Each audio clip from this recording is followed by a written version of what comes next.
This video contains blinking lights, sounds and descriptions which may be unsettling to some. Viewer discretion is advised. SCP-2510. Object Class Euclid. Special Containment Procedures. Armed Dimensional Containment Site 08 was successfully constructed around the entrance of SCP-2510's interior. No personnel are to enter SCP-2510-1 without authorization by Site Command. Type A hazmat suits are mandatory within SCP-2510-1, as is decontamination upon exit.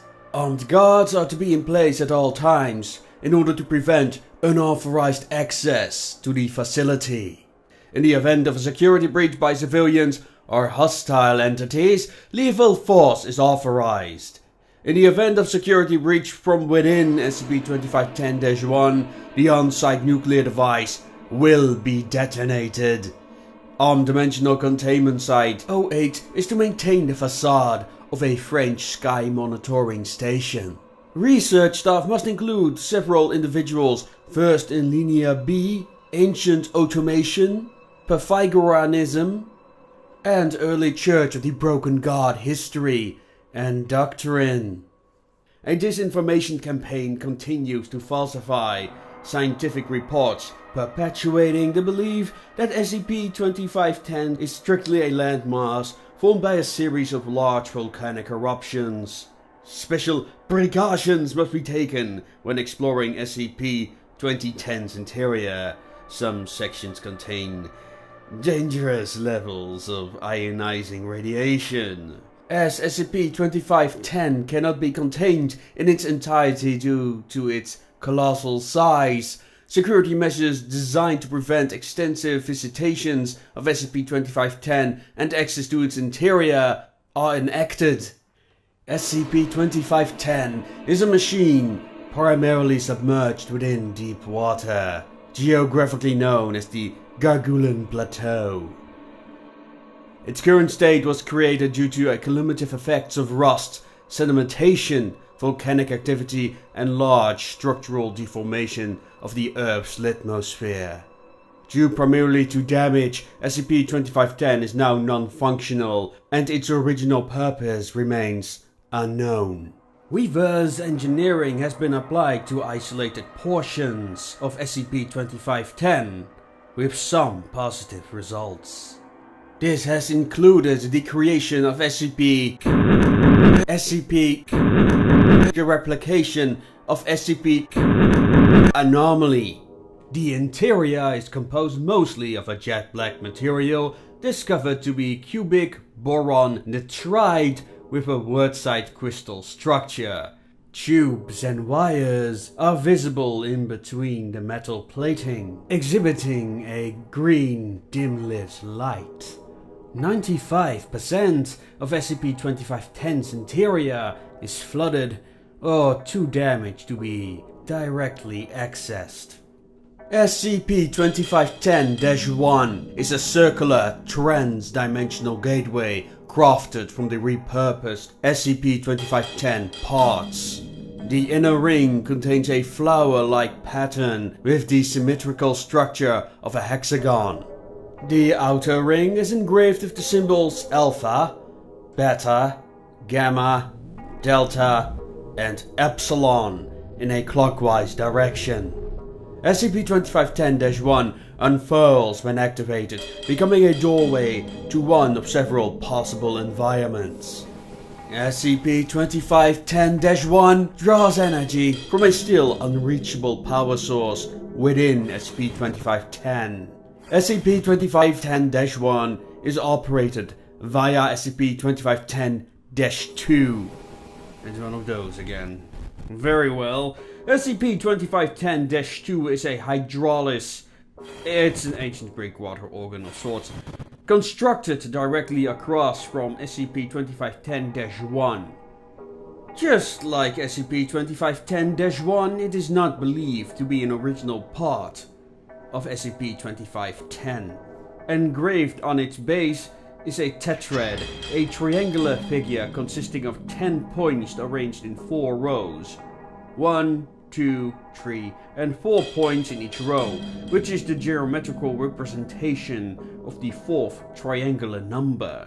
The tetrad was a symbol sacred to the Pythagoreans, each row denoting the harmony of the squares. It has been assumed that the tetractys coincides with the Pythagorean music system. These rows can be divided into the ratios 4 to 3, 3 to 2, and 2 to 1, you see. Musically, these ratios correspond with the perfect 4th, perfect 5th, and the perfect octave, the base components of the Pythagorean scales. SCP-2510 was first discovered by Breton French navigator IV Joseph de Kerguelen-Tremarec on the 12th of February 1772 and claimed the island for the French crown.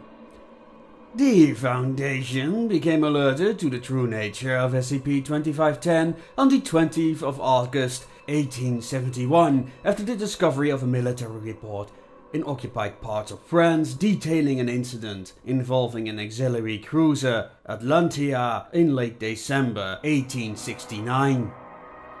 The ship docked at SCP-2510 while the crew performed maintenance and replenished their water supplies. While harvesting ice, the crew struck something with the appearance of an artificial construction. Assumed at first to be an ancient shipwreck, the sailors attempted excavation with the apparent hope for treasure. 19 would return to the Atlantia, delirious and suffering from acute radiation poisoning. Survivors, upon recovery, would report having found a ville de machine or machine city. The Foundation, with permission of the French government, established a presence in the Kerguelen Islands. After extensive research, the entire Kerguelen Plateau would be classified as SCP-2510. Construction of Armed Dimensional Containment Site-08 was completed by the 20th of October 1882. For further documentation with regards to Armed Dimensional Containment Site-08, contact Site Director. Mobile Task Force Alpha-5 Paranauts was created to explore SCP-2510-1 once its anomalous properties had been established. Mobile Task Force Alpha-5 Paranauts roster: Captain William Hadley as a commanding officer, Dr. Albert Cronenberg as geologist, geneticist and microbiologist, Dr. Joseph Maxwell, engineer and mathematician, Dr. Judith Low, archaeologist, historian and anthropologist, Dr. Jacob Armitage, astrophysicist, and Dr. Laura Baker, geologist and geographer.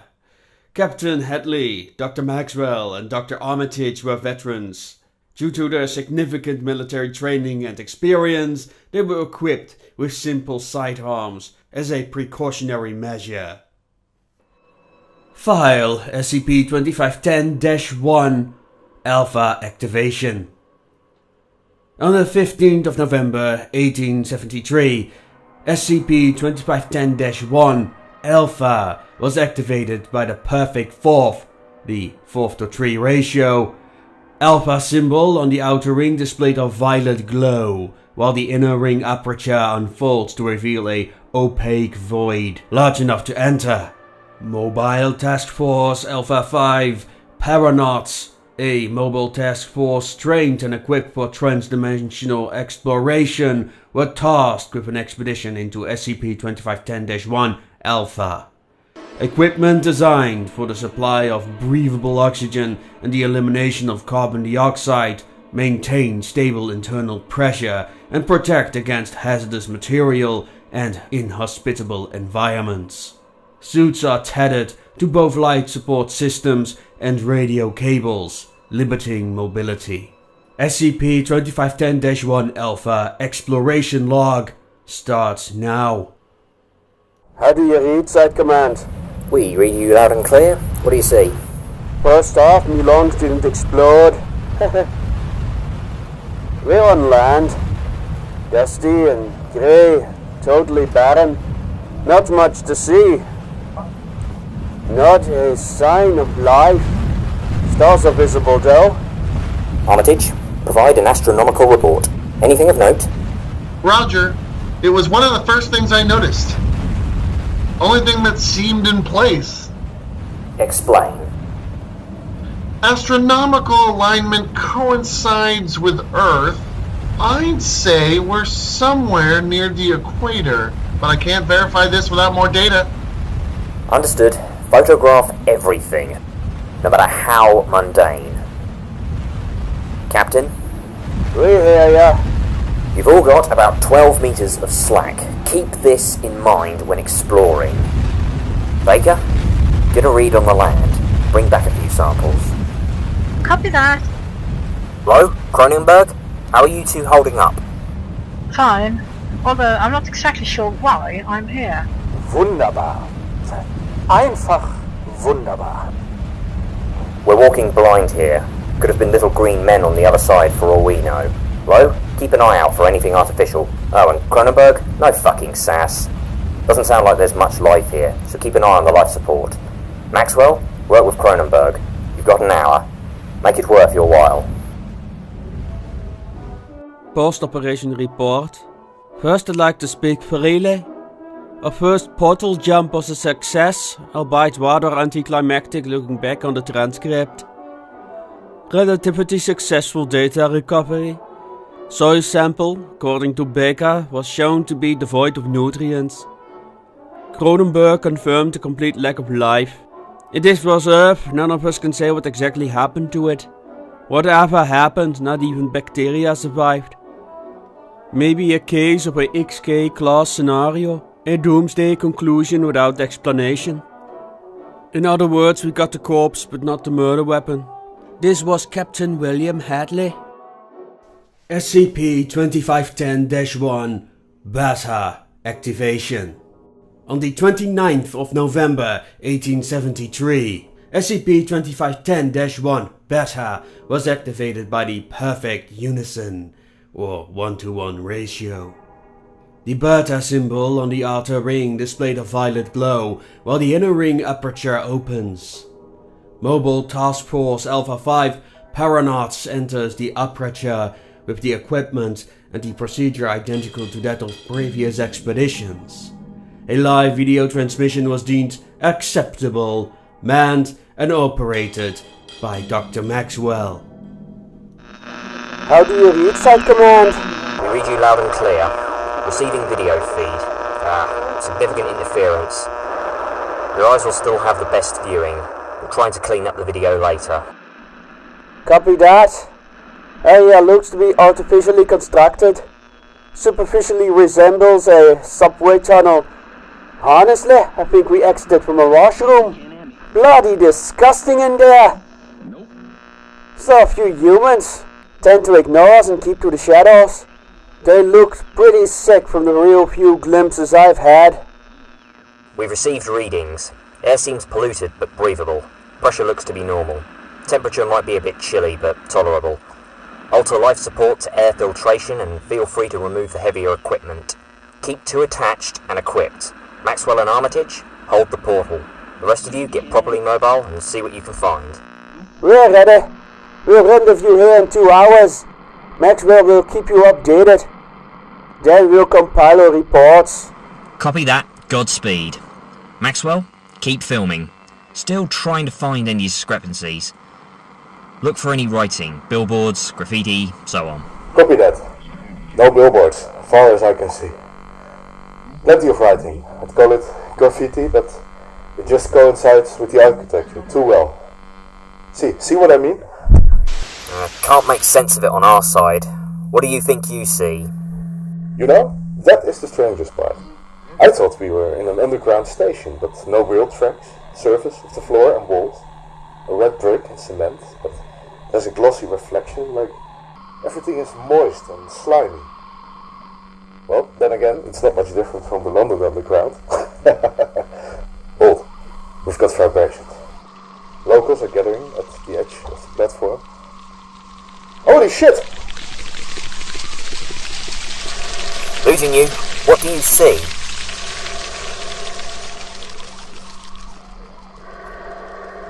Probably should have kept Cronenberg with us. I see an object. Hold on. There seem to be entities. Looks like we're not alone. Command, I'm attempting to hide, but the suit is making it difficult. Are you receiving it? The camera focuses in on a huge, fleshy object covered in gaping paws. Looks a bit like a grub. Big as a, train. I think it might actually be some form of transportation. Pale white countless legs, like an insect. Yeah, black chitin in contrast with a soft flappy body. Quite sure it's alive. Think I heard it chatter and hiss. Native denizens dressed in cowled robes walk barefoot in and out of the holes, while a large entity crawls into the tunnels. And there it crawls off, in a blink, and it's gone. Some people came out of it, covered in slime. A few have gathered around it. Are you safe? Do they seem hostile? I would almost call them curious, but their eyes are blank. Almost dead, like they're in a trance. Skin fairly jaundiced. You can see that now. Just staring at it. Attempt communication. Greetings. Do you understand me? The camera is set on the gathering crowd and is focusing on the face of one of the individuals. Then the entity opens its mouth, displaying more than 60 needle-like teeth, and its jaw appears to unhinge.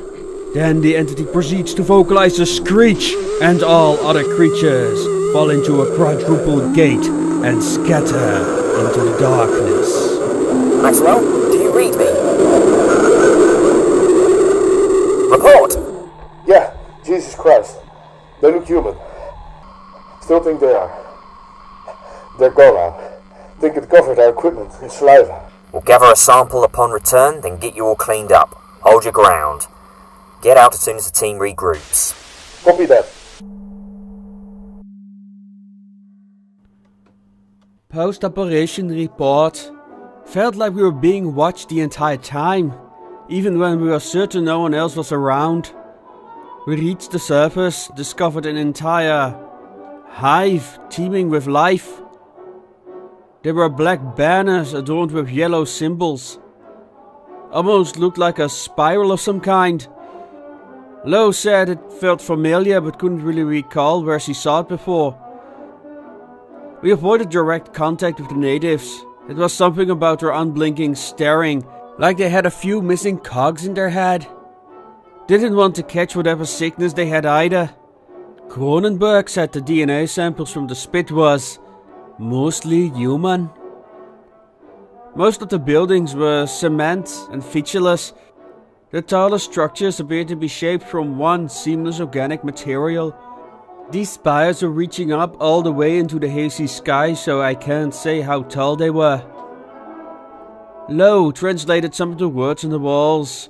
Sounded like religious gibberish to me though. We did have one incident on our way back. Baker got scratched by a native. Tore right through a suit and left a nasty gash. Wound is infected and last I heard she was running up a high fever.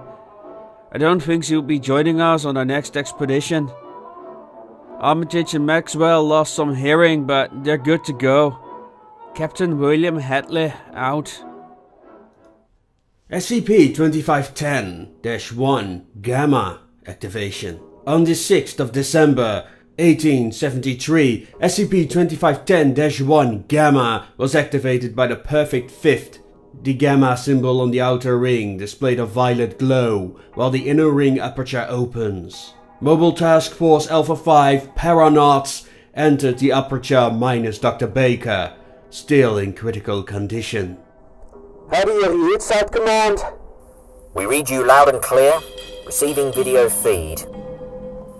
Interference is worse than before. Copy that. Reporting a heavy yellow fog. Hard to see anything. See shapes in the haze. I think we may be in a forest. Acknowledged. Please, continue exploration. Roger. You heard commands, follow me. Don't trip over your own wires. Achtung! These are not trees. Do you not see?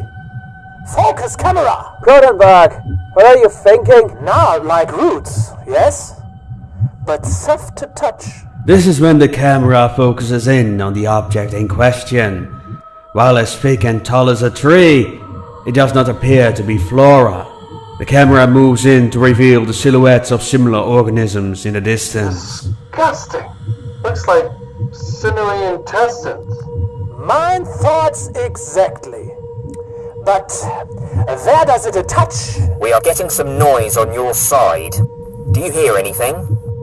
Affirmative. Like a heartbeat. No. Heartbeats? Hundreds pulsating at different speeds and intervals. The ground is rumbling. An earthquake?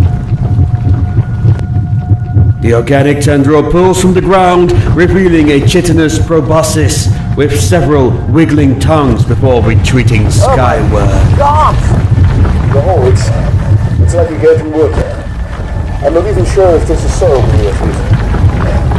A mass of squirming organic material erupts from the crevice and proceeds to slither and shamble towards the T. Oh dear God, retreat! That is an order! Retreat! Pull out, you bastards! The organisms hurl a bone-like projectile at the camera. The video feed is lost.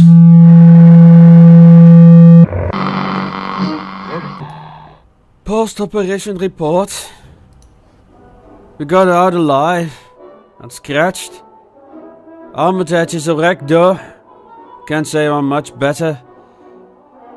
Said he heard voices. My thoughts went to shell shock, but it turned out our mics actually picked something up after all. The tech guys isolated and amplified the background noise, recovering a deep chanting in a language not even Low could identify. I don't think a human tongue could have produced it.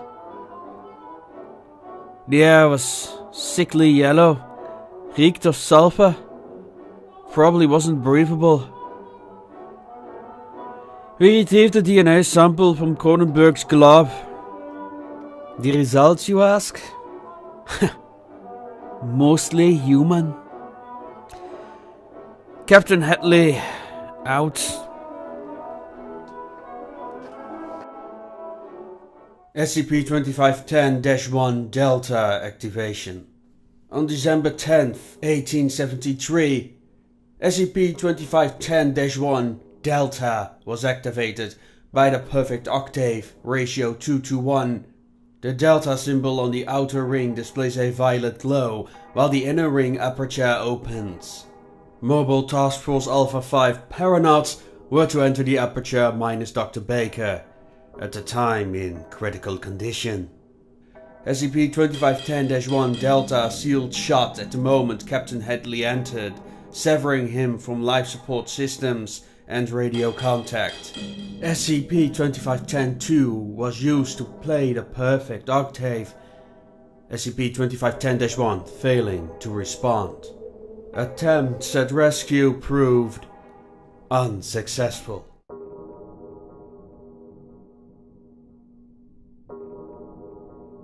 Now I would like to thank my Patreon patrons: Jax Marek, Steam Chest, The Groenevee Absinthe, Steamy Wonders, Musical Wizardry, Mr. Lotus, Feline Lung, Kathy Ma, and Phoebe Darkling.